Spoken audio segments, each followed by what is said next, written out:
안녕하세요. 반갑습니다.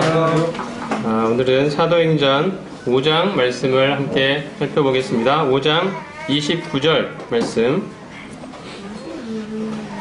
자, 사도행전 5장 29절에서 32절 말씀 같이 봉독하도록 하겠습니다.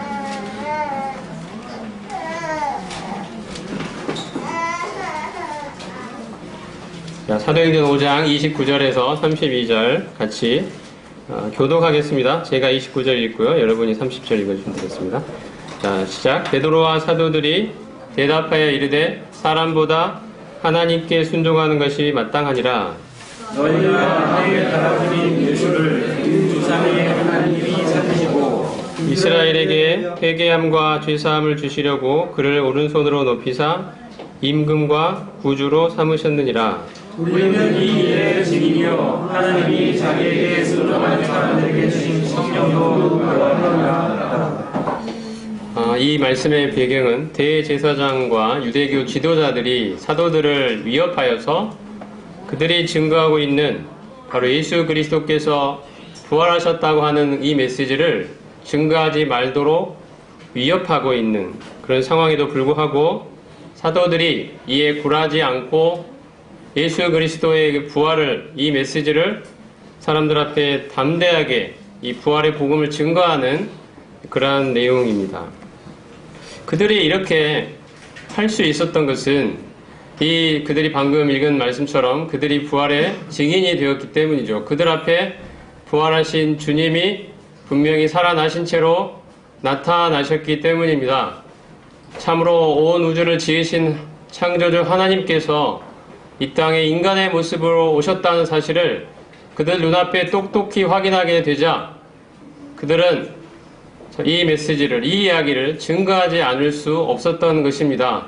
정말 감당할 수 없는 일이 일어난 것이죠.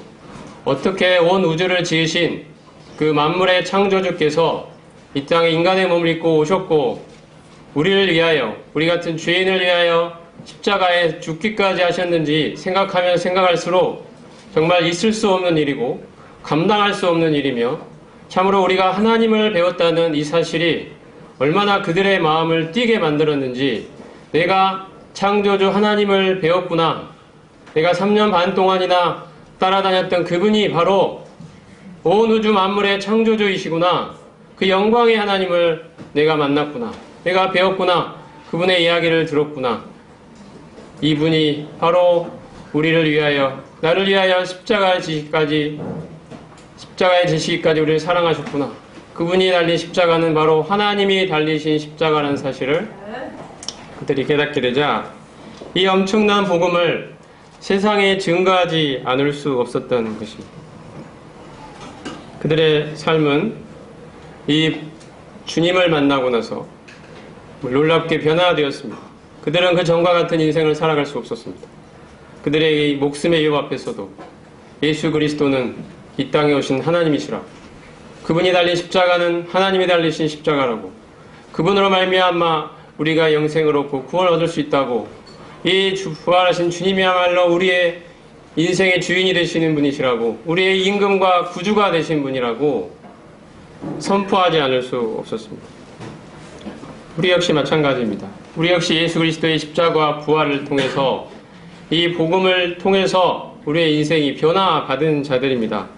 하나님의 사랑을 받아 새로운 피조물로 변화된 자들입니다. 우리의 인생은 전과 달라졌습니다. 도저히 이전과 같은 인생을 살아갈 수 없는 존재가 된 것입니다. 새로운 피조물이 되었습니다. 죄와 사망 가운데 하나님의 저주와 진노 가운데 심판 가운데 있던 저희에게 참된 밝은 영생의 빛이 비치게 된 것입니다. 우리가 이 땅에 오신 만물의 창조주 하나님을 배운 자들이 된 것입니다. 우리의 인생에 찾아주셨습니다. 참 비참하고 가련한 인생, 우리 같은 사람을 그 사랑의 그 모습으로, 그 긍휼과 자비의 모습으로 하나님께서 우리의 인생을 어루만져 주신 이 경험을 한 자들이 바로 우리들입니다. 하나님께서는 이러한 우리에게 이 동일한 복음을 증거하는 이 사도들처럼, 이 초대교회 성도들처럼 우리에게도 이 복음을 증거하는 사명을 우리에게 부탁하셨습니다. 고린도 후서 말씀으로 이 사도행전 말씀에 잠깐 손을 넣으시고 고린도후서 5장으로 가보겠습니다.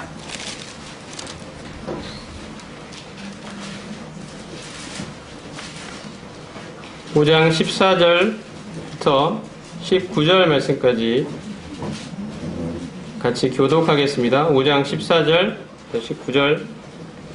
자, 14절 제가 읽겠습니다. 그리스도의 사랑이 우리를 강권하시는도다. 우리가 생각하건대 한 사람이 모든 사람을 대신하여 죽었은즉 모든 사람이 죽은 것이라. 그가 모든 사람을 대신하여 죽으심은 살아있는 자로 하려면 자신은 자신을 위하여 살지 않고 오직 그들을 대신하여 죽었다가 다시 살아나신 이를 위하여 살게 하려 함이라. 그러므로 우리가 이제부터는 어떠한 사람도 육신을 따라 알지 아니하노라. 비록 우리가 그리스도도 육신을 따라 알았으나 이제부터는 그같이 알지 아니하노라. 그런즉 누구든지 그리스도 안에 있으면 새로운 피조물이라. 이제 그것은 지나갔으니보라. 모든 것이 하나님께로서 났으며 그가 그리스도로 말미암아 우리를 자기와 화목하게 하시고 또 우리에게 화목하게 하는 직분을 주셨으니 하나님께서 그리스도 안에 계시사 세상을 자기와 화목하게 하시며 그들의 죄를 그들에게 물리게 아니하시고 화목하게 하는 말씀을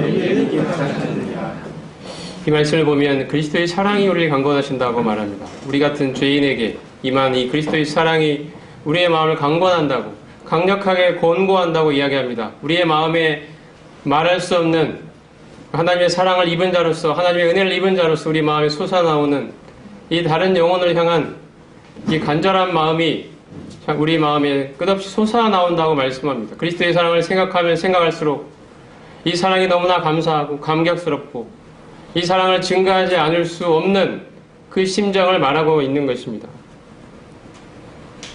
예수 그리스도께서 십자가에 죽으신 사건은 바로 우리의 모든 사람이 죽은 것을 의미한다고 말씀합니다. 우리가 그분과 하나로 연합되었기 때문입니다. 그분의 죽으심은 바로 우리의 죽음입니다. 옛사람, 정말 내 욕심을 위해 살던, 내 영광을 추구하며 살던, 내 삶을 내 스스로 영광받고 인정받기 위해서 내 뜻대로 살아가던 그 옛사람은 십자가에 못 박혀 죽었다고 이야기하십니다. 그리고 이제 우리는 그리스도 안에서 참 죄로부터 해방받은 새로운 피조물이 되었다고 말씀합니다. 이제 우리 자신을 위하여 살지 않고 우리를 대신하여 죽었다가 다시 부활하신 이 예수 그리스도를 위하여 사는 존재가 되었다고 말씀하십니다. 이것이 우리의 정체성입니다. 이것이 복음이 증거하고 있는 우리 그리스도인의 참된 정체성입니다. 우리가 누군가에 대한 복음의 설명입니다. 주님이 우리에게 이렇게 말씀하십니다. 이 사랑을 입은 자입니다. 이제는 우리가 옛사람의 이 관점대로, 옛사람의 시야대로 다른 사람을 바라보는 것이 아니라, 세상을 바라보는 것이 아니라 새로운 관점으로, 하나님 우리를 새롭게 해주신 이 새로운 관점으로 우리 주변을 바라볼 때 이 세상은 어떠한 세상입니까? 우리가 부러워할 세상입니까? 이 세상에서 잘돼 보이는 사람들을 부러워해야 될 세상입니까? 그렇지 않습니다.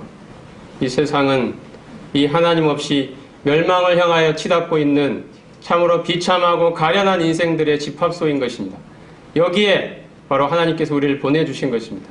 그들을 가운데서 여기에 참된 생명이 있다고, 여기에 우리의 참된 구주가 있으시다고, 우리의 주인이 여기 계시다고, 우리를 지으신 분이 여기 계시다고, 우리의 인생의 참된 목자가 여기 계시다고 증거해야 되는 그 사명이 우리에게 주어져 있습니다.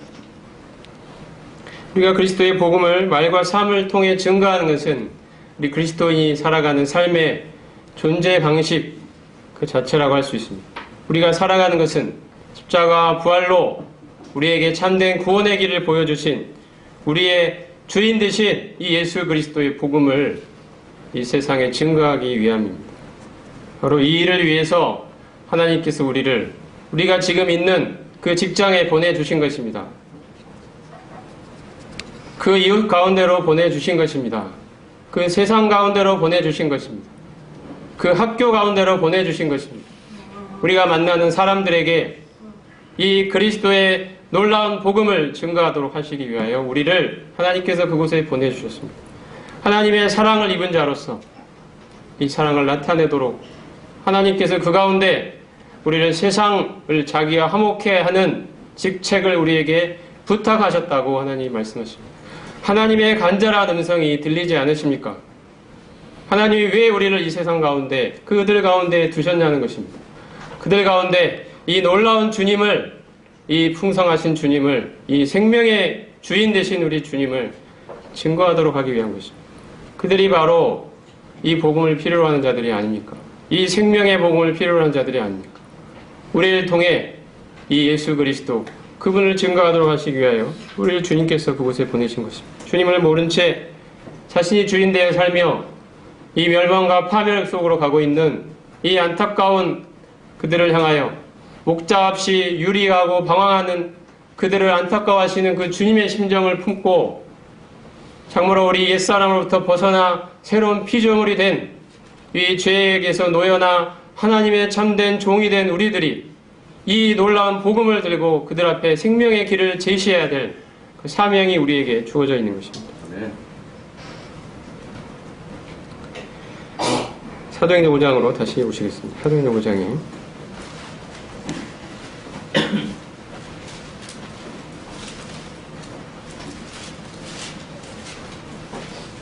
자, 5장 41절과 42절 같이 한번 읽겠습니다. 사도행전 5장 41절, 42절 제가 41절 교독하겠습니다. 41절 읽겠습니다. 사도들은 그 이름을 위하여 능욕받는 일에 합당한 자로 여기심을 기뻐하면서 공의 앞을 떠나니라.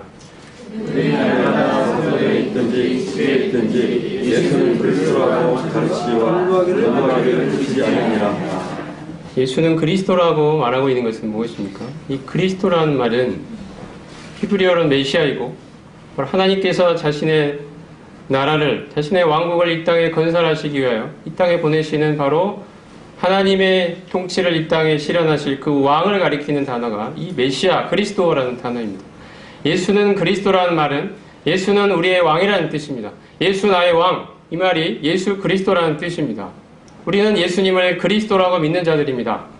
예수님이 나의 왕이라고, 내 인생의 주인이라고, 나를 통치하고 다스리실 분이라고 이렇게 인정하고 고백하는 자가 바로 예수 그리스도를 믿는 바로 그리스도인 성도들을 말하는 것입니다. 이 사도들이 참으로 이 지도자들의 그 위협과 협박에도 불구하고 예수는 그리스도라 가르치기를 그치지 아니하였다고 말합니다. 우리의 인생에 참 예수님이 아니었다면 멸망과 참으로 허무함, 좌절과 실패, 헛된 인생을 살아가다가 마침내 멸망 가운데 이를 수밖에 없었을 우리에게 찾아와 주신 우리의 왕 되신 예수 그리스도, 온 우주 만물을 지으신 그분이 십자가에 달리셔서 나를 얼마나 사랑했는지 그 사랑을 나타내시고 이제 부활하심으로 말미암아 온 우주에 그분이 참된 우주의 왕이심을 선포하신 그 왕 되신 예수 그리스도를 우리 마음에 모시고 이제 이 주님을 선포하는 이를 그치지 아니하는 이 사도들의 모습을 보시기 바랍니다. 이것이 바로 오늘날 우리가 살아가야 될 삶의 모습이기도 합니다. 우리가 그들과 다를 게 뭐가 있겠습니까? 우리도 그 동일한 분을, 그 예수님을 그리스도로 고백하는 자들입니다. 우리의 인생이 변화되었다고, 그 우리의 주인 되신, 우리의 왕 되신 그분으로 말미암아 내 인생이 변화되었다고, 새로운 인생을 살게 되었다고 이렇게 고백할 수 있는 자들이 바로 구원받은 성도들이 아니겠습니까? 우리는 예수님은 부활하셨고 이 부활하신 예수님이 바로 이 땅에 오신 창조주, 능력의 만물의 주인이시라고 외치고 증거하는 일을 그치지 아니해야 될 책임이 우리에게 있습니다. 이웃들을 주님께로 초청하십시오. 직장의 동료들을 주님께로 인도하십시오. 가족들을, 친척들을 주님께로 인도하십시오. 학교의 학생들을, 동료 학생들을 주님께로 인도해야 될 책임이 우리에게 있습니다. 이 주님이 지금도 그의 양들을 찾고 계십니다. 이웃들을 주님께로 초청할 때 혹시 집이 교회에서 멀다면 가정 모임으로 초청하시기 바랍니다. 우리가 가정 모임을 시작한 중요한 이유 중에 하나가 새로운 영혼들을 이 주님께로 인도하기 위한 것입니다. 가정 모임 가운데로 초청하셔서 그 가정 모임이 새로운 영혼들이 탄생하는 요람이 되기를 바랍니다. 아멘. 이러한 복음 전도는 우리가 이렇게 해야 한다는 의무감만으로는 참 지속하기가 어렵습니다. 우리의 내면이 이 주님의 풍성하심으로, 이 풍성하신 주님으로 채워지고 내 인생에, 내 마음에, 내 인격에, 내 삶의 변화를 입을 때 이 풍성함이 밖으로 흘러 넘치고 밖으로 표현되는 그 힘으로 주님을 증거할 수 있습니다. 우리의 가정 모임과 우리 각자의 일터와 학교가 풍성한 주님을 증거하는 무대가 되기를 원합니다. 주님은 부활하셨고 이 부활하신 주님이 우리 각자의 주인이 되어 계십니다. 우리는 이 주님을 증거하는 일을 부끄러워하지 않아야 할 것입니다. 내가 복음을 부끄러워하지 아니하노니 이 복음은 모든 믿는 자에게 구원을 주시는 하나님의 능력이 됨이라고 사도 바울이 증거했습니다. 비단 사도 바울만의 이야기이겠습니까? 우리는 복음을 부끄러워해서는 안 될 것입니다. 내 인생에 찾아와 나의 비참하고 가련한 인생을 변화시켜 주신 나 같은 인생을 그토록 사랑하시고 나의 인생을 새로운 피조물로 변화시켜 주신 사랑의 주인 되신 예수 그리스도, 그분을 어찌 이야기하지 않을 수 있겠습니까? 이것이 어찌 부끄러운 일이 되겠습니까? 때로는 주저하는 마음이 있고 혹시 거절당할까봐 마음에 이 주저하는 마음이 생길지라도 우리가 용기를 내어서 주변에 직장 동료들에게, 이웃들에게, 가족들에게, 학교에 있는 학생들에게 복음을 증거한 일을 부끄러워하지 말아야 될 것이라고 생각해요. 여러분, 저쪽에 보시면 전도지가 놓여 있습니다. 입구에. 이 전도지를 활용하셔서 복음을 증거하는 일에 우리 각자가 정말 힘을 다하여 수고하기를 원합니다. 그러한 교회가 되기를 원합니다. 전도하는 교회가 되기를 원합니다. 새로운 영혼들이 모임에 계속해서, 우리의 모임에 계속해서 더해지는 그러한 모임이 되기를, 그러한 교회가 되기를 원합니다. 주님을 모른 채 방황하면서 멸망 가운데로 치닫고 있는 이 영혼들을 향한 주님께서 우리에게 부탁하신 사명입니다. 우리가 걸어가야 할 길입니다. 우리가 이 땅에 존재하는 존재 방식입니다. 우리가 이 일을 하면서 살기를 원합니다. 사도들이 그렇게 살았고 초대기의 성도들이 그렇게 살았고 지금까지 수많은 그리스도인들이 이렇게 살아왔습니다. 오늘 우리도 이렇게 살게 되기를 원합니다. 너희가 나무에 달아 죽인 예수를 우리 조상의 하나님이 살리시고 우리에게, 이스라엘에게 회개함과 죄사함을 주시려고 그를 오른손으로 높이사 임금과 구주로 삼으셨다고 우리가 이 일의 증인이라고 선포했던 이 사도들처럼 우리도 이제 부활하신 주님을 증거하는 증인으로 하루하루 살아갈 수 있기를 바랍니다. 사도행전 7장으로 넘어가겠습니다. 사도행전에 나타나 있는 이 복음에 대해서 우리가 계속 살펴보고 있는데요. 사도행전 7장에는 스데반이 설교한 메시지가 나와 있습니다. 스데반이 이 유대인들을 향하여 어떻게 복음을 증거했는지에 관한 것이 사도행전 7장의 내용입니다. 쭉 내용이 길게 이어져 있는데 요약하자면 이렇게 됩니다. 7장 17절까지는 아브라함부터 요셉까지의 이스라엘 역사를 요약하고 있습니다. 그리고 44절까지는 모세 시대의 이스라엘의 역사를 요약합니다. 그리고 50절까지는 모세 이후의 이스라엘의 역사를 요약하고 있고 마지막에 이 메시지의 결론을 이렇게 이야기하고 있는데요. 그게 바로 51절부터 53절까지 이야기입니다. 자, 이 스데반이 이 메시지를 끝내면서 내가 이 메시지를 증거한 핵심이 여기에 있다고 이 메시지를 정리하고 있는 것이 51절부터 53절인데요. 자, 같이 한번 읽어보겠습니다. 자, 스데반이 이 유대인들을 향하여 무슨 메시지를 증거했는지 그 핵심이 나와 있기 때문에 51절, 53절까지 같이 읽겠습니다. 51절 제가 읽겠습니다. 자, 목이 곱고 마음과 귀에 할례를 받지 못한 사람들아, 너희도 너희 조상과 같이 항상 성령을 거스르는도다. 52절 박해하지 아니하였느냐. 의인이 오시리라 예고한 자들을 그들이 죽였고 이제 너희는 그 의인을 잡아줄 자여 살인한 자가 되라. 너희는 천사가 전한 율법을 받고도 지키지 아니하였도다 하니라. 지금 스데반의 메시지의 결론은 이것입니다. 너희 조상들이 항상 성령을 거스려 온 것처럼 그 하나님께서 이 땅에 의인을 보내주실 것이라고, 이 땅에 메시아를, 그리스도를 보내주실 것이라고, 그들의 왕을 보내주실 거라고 선포했던 그 선지자들을 핍박하고 박해하고 잡아다 죽였던 것처럼, 너희 조상들이 항상 성령을 거스려 왔던 것처럼 이제 너희들도 그 선지자들이 예언했던 그 의인이 이 땅에 오셨는데 그 의인을 잡아다가 죽인 자가 되었다는 것입니다. 이것이 스데반의 메시지의 핵심이었습니다. 너희가 한 짓을 보라. 너희가 무슨 짓을 하는지 아느냐. 그 선지자들이 그토록 오랜 세월 동안 여러 선지자들이 예언했던 그 메시아가 이 땅에 오셨는데 너희가 그를 잡아 죽였다는 것입니다.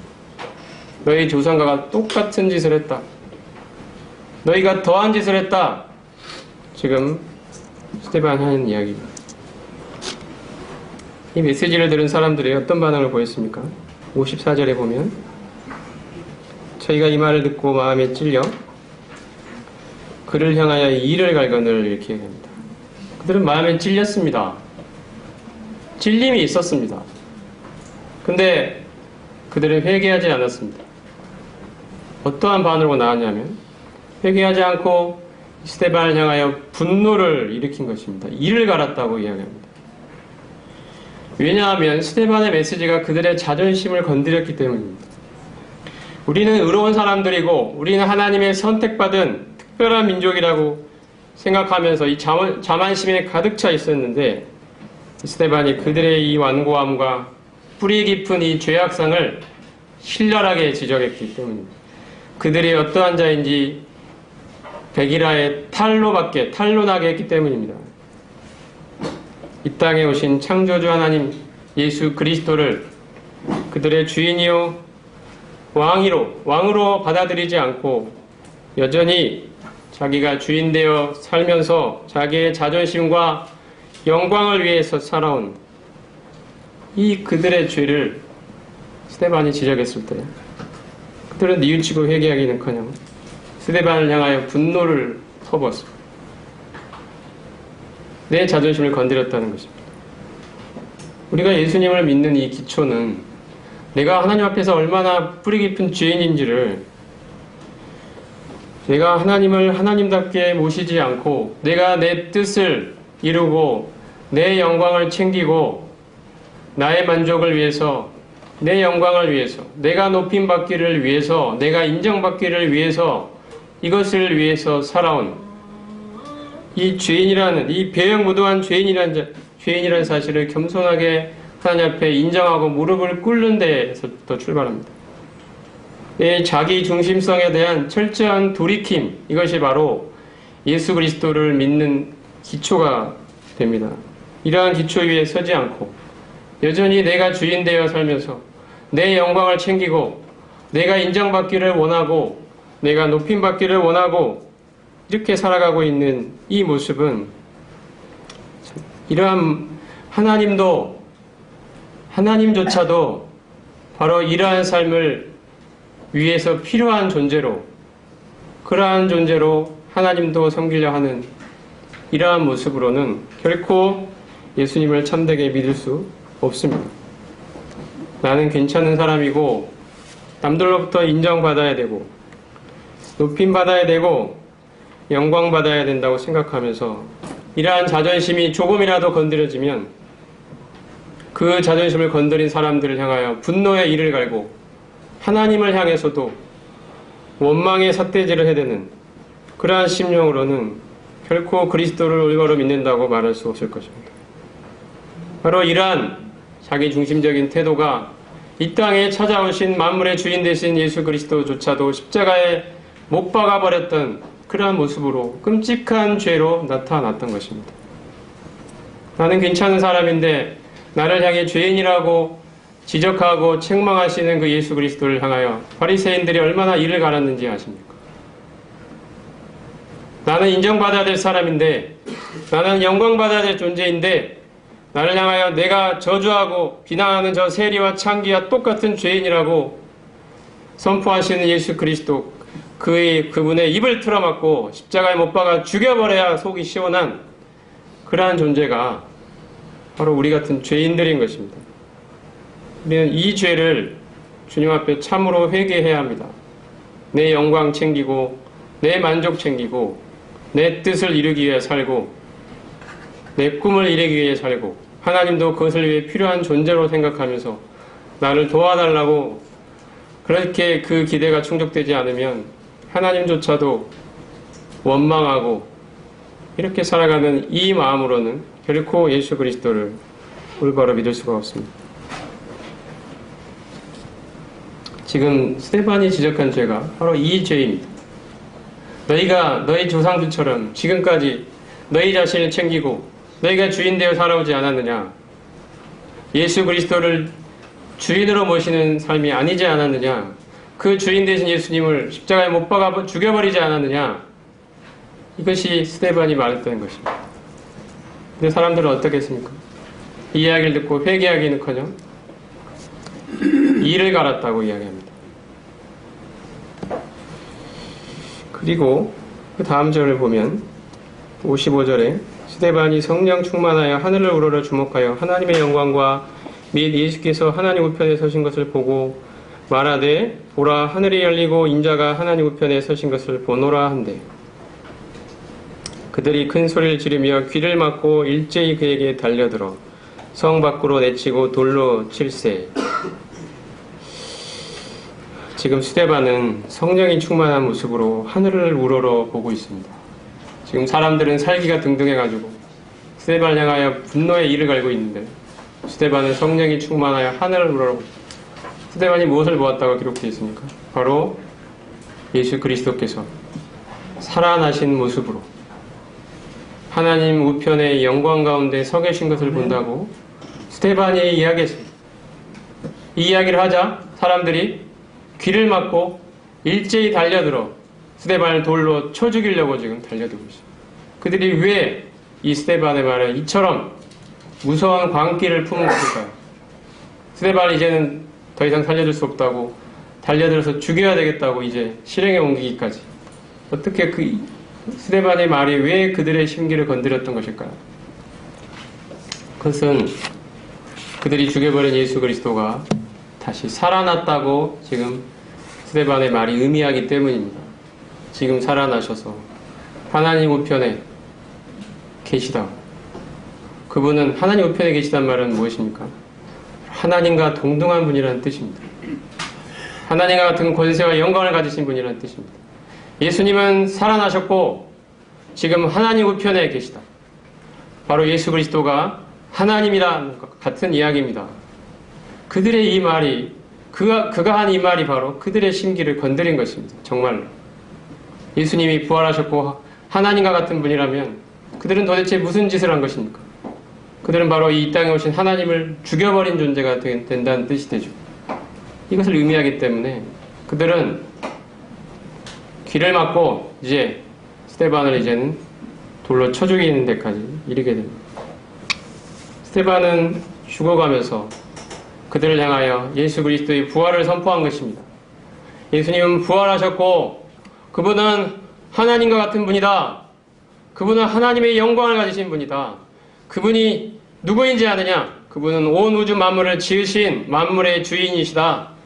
우리의 주인이시다. 우리의 왕이시다. 그분은 죽음으로 끝나지 않고 다시 살아나셨고 이 부활을 통해 이것을 확증하셨다. 내가 그 영광을 지금 보고 있다. 내가 그 영광에 부활하신 주님을 내 눈으로 직접 지금도 보고 있다고 그가 이야기했을 때 이 사람들은 스데반을 죽여버리게 됩니다. 이것이 얼마나 인간이 패역한 존재인지를 보여주고 있는 것입니다. 우리 역시 마찬가지입니다.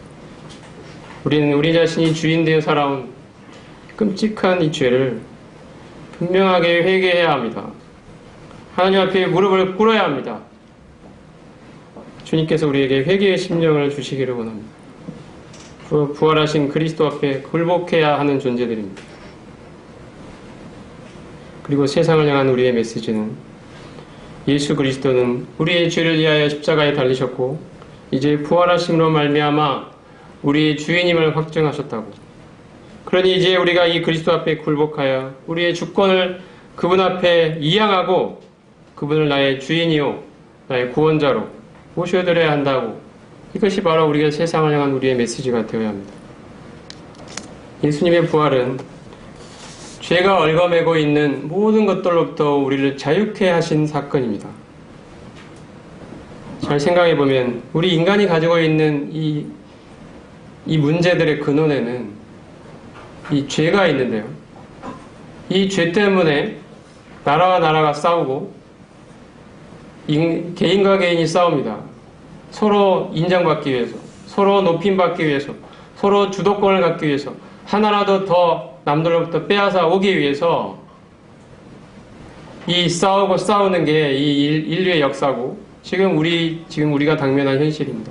이것 때문에 나라가 전쟁을 일으키고 민족과 민족이 전쟁을 일으키고 하나라도 더 빼앗아 내기 위해서 자기가 영광을 얻고 자기가 더 높임받기 위해서 자기가 더 권세를 차지하기 위해서 다른 사람을 끌어내리고 내가 그 자리에 오르기 위해서 싸우고 갈등하고 이것이 우리 제약된 이 사회, 이 인간 세상의 모습이 아닙니까? 이 바로 근저에 이 뿌리에 뭐가 있냐면 바로 자기가 왕이 되어서 내가 주인이라고 내가 왕이라고 내 영광을 높이겠다고 생각하는 사람들이 바로 그 죄, 그렇게 모여있는 것이 세상이고 이 죄의 근원에는 바로 이 내가 주인이라고 말하는 이 자기중심성 이것이 뿌리 깊이 도사리고 있는 것입니다.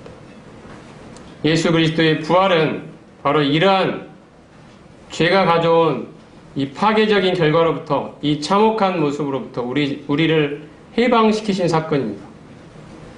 참으로 내가 주인이라는 사실을 내려놓고 예수 그리스도를 내 인생의 주인으로 모셔드린 사람들이 이 사회를 이루고 있다면, 이 세상을 이루고 있다면 우리가 사는 세상은 지금과 같은 모습이 되어 있겠습니까?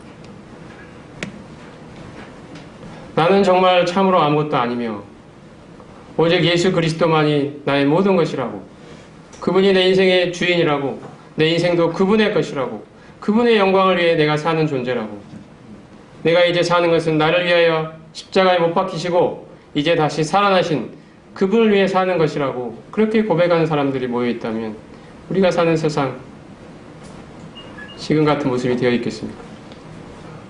지금 우리가 모여있는 교회도 마찬가지입니다.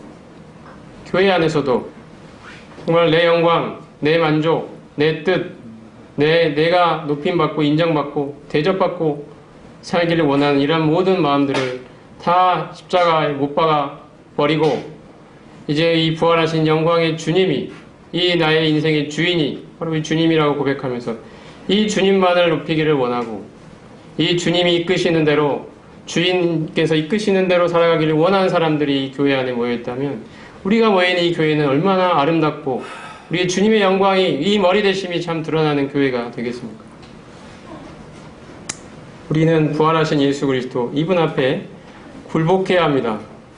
내 영광 챙기는 이 모습들로부터 벗어나서 이러한 모습들을 다 내려놓고 오직 예수 그리스도, 그 부활하신 예수 그리스도만이 내 인생의 주인이라고 믿고 고백하면서 내 인생을 그분께 맡기고 의탁드리고 내 주권을 그분께 이양하고 이러한 모습으로 부활의 주님 앞에 굴복할 때 참으로 우리가 늘 이야기해온 것처럼 우리의 옛사람이 그리스도와 함께 십자가에 못 박혀 죽고 이제 내 안에 예수 그리스도가 내 안에 내 주인으로 내 생명으로 사시는 이 주님과 연합된 삶이 현실적으로 실현될 수 있게 됩니다.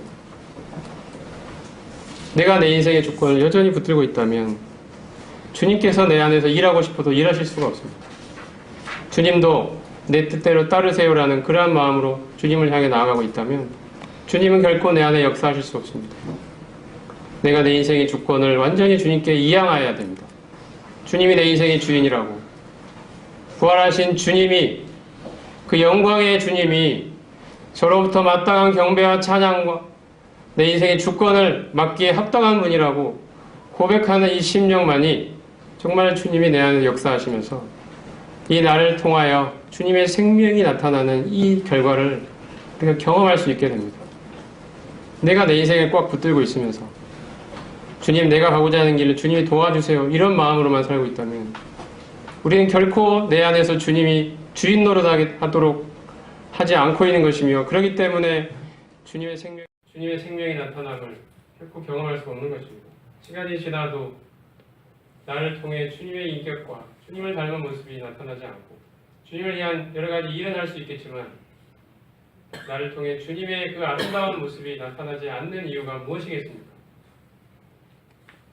여전히 내가 내 영광을 붙들고 내 자존심 세우고 내가 인정받고 대접받기를 원하는 모습으로 살고 있고 주님의 주인 되심 앞에 무릎을 꿇고 있지 않기 때문이 아니겠습니까? 주님이 내 안에 참되신 주인으로 역사하실 수가 없는 것입니다. 그러니 어떻게 우리가 변화를 입을 수 있겠습니까? 내 인생에 주님으로 인한 충만함이 없는 이유가 무엇입니까? 내 생각이 옳다고, 내가 가는 방향이 맞다고, 주님도 이것을 도와주셔야 한다고, 나는 높임받고 영광받고 대접받아야 되는 존재라고, 나는 괜찮은 사람 아니냐고, 이 내 자존심 붙들고 내가 여전히 주인이요 살아, 주님도 내가 섬겨보겠다고 덤벼들고 내가 가진 것으로 내 열심으로 내 헌신으로 한번 해보겠다고, 주님도 이 길에 함께 하셔야 된다고, 주님도 내가 끌어당겨서 살아가는 이러한 모습으로는 주님이 역사하실 수가 없습니다. 구원하신 예수 그리스도를 진정 나의 주인으로 고백하고 그분께 내 삶의 주권을 진심으로 이행하게 되면 우리의 삶에는 주님이 주신, 주님께서 내 이 삶을 인도해 가시고 주님의 생명이 내 안에 정말 나타나는, 주님 닮은 그 모습이, 그 생명에 나타나는 경험되게 됩니다. 스데반이 지금 이 모습을 이 죽는 순간에 지금 보여주고 있습니다. 사도행전 7장을 다시 한번 보시면 57절에 그들이 큰 소리를 지르며 귀를 막고 일제히 그에게 달려들어 성 밖으로 내치고 돌로 칠세 증인들이 옷을 벗어 사울이라는 청년의 발 앞에 드니라. 그들이 돌로 스데반을 치니 스데반이 부르짖어 이르되 주 예수여 내 영혼을 가두시옵소서 하고 무릎을 꿇고 크게 불러 이르되 주여 이 죄를 그들에게 돌리지 마옵소서. 이 말을 하고 여러분, 스데반의 마지막 모습을 보십시오.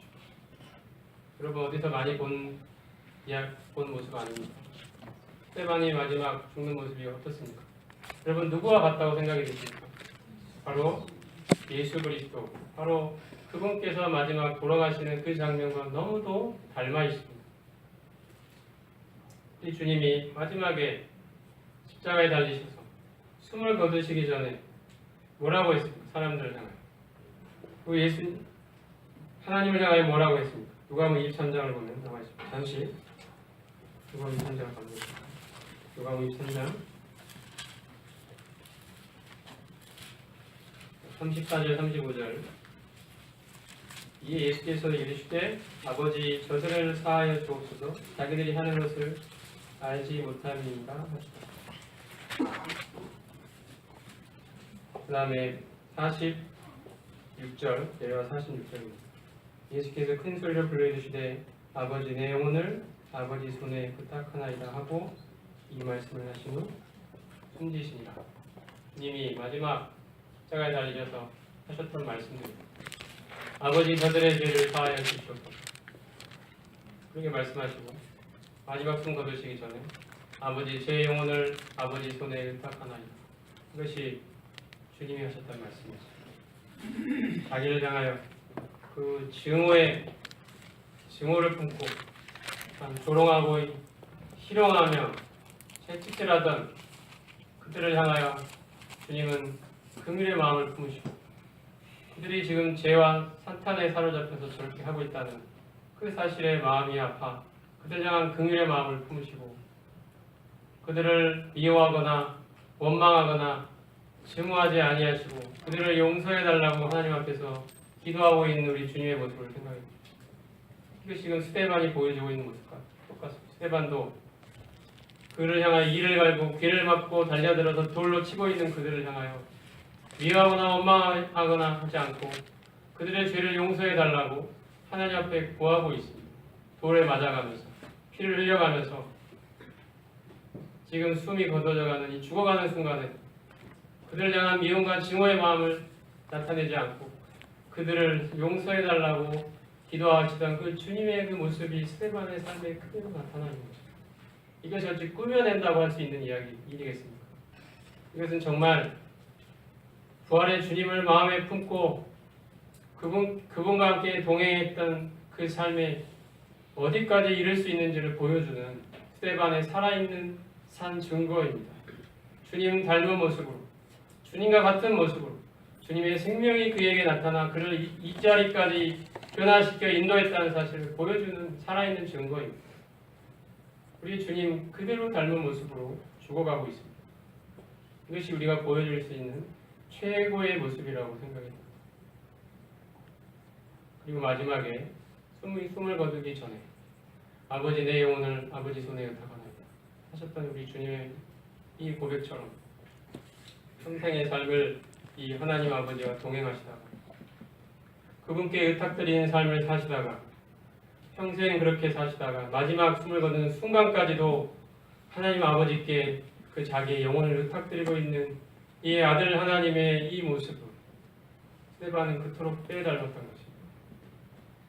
평생 주님을 만나 변화된 이후로 평생 주님을 위해 살고 그 주님과 동행하는 삶을 살다가 그 주님께 의탁드리는 그 인생을 살아오다가 이제 마지막 죽는 그 순교의 이 마지막 숨을 거두는 그 순간까지도 자기의 모든 목숨을 이 선하신 아버지께 부탁드리고 있는 이 모습, 이것이 바로 주님과 하나로 연합되어서 그분의 생명으로 살아가고 있는 이 부활하신 주님을 마음에 모시고 주인으로 모시고 살아가고 있는 한 영혼이 보여주는 최고의 간증인 것입니다. 이것이 바로 우리 안에 주님이 주인으로 사실 때 이 주님과 하나로 연합되어 그분의 생명이 나타나 우리가 어느 지경까지 갈 수 있는지를 보여주는 살아있는 간증입니다.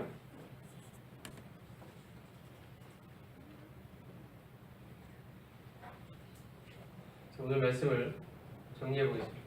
우리는 자기가 주인 되어 내 영광을 위해 살아가는 이 죄를 하나님 앞에 철저하게 회개해야 합니다. 그리고 이제 부활하신 그리스도를 내 인생의 참된 주인으로 고백해야 합니다. 그분의 주인 되심 앞에 굴복해야 합니다. 내 인생을 그분께 온전히 내어 맡길 수 있어야 합니다. 그분의 주인 되심 앞에 나의 삶의 주권을 내려놓고 이제 그리스도께서 내 안에서 나의 주인으로 나를 주관하고 인도하시며 그분의 생명을 나타내시는 이러한 삶을 살아가는 우리가 되기를 원합니다. 참으로 내 영광을 위해 살던 내 자신을 위해 살던 이 인생이 변화받아서 나를 위해 죽고 이제 부활하신 이 그리스도를 주인으로 모시고 그분을 위하여 살며 그분의 생명이 이제 내 안에 나타나 그분과 같은 모습으로 변화되는 이 놀라운 영광의 복음을 소유한 자로 우리가 살아가기를 원합니다.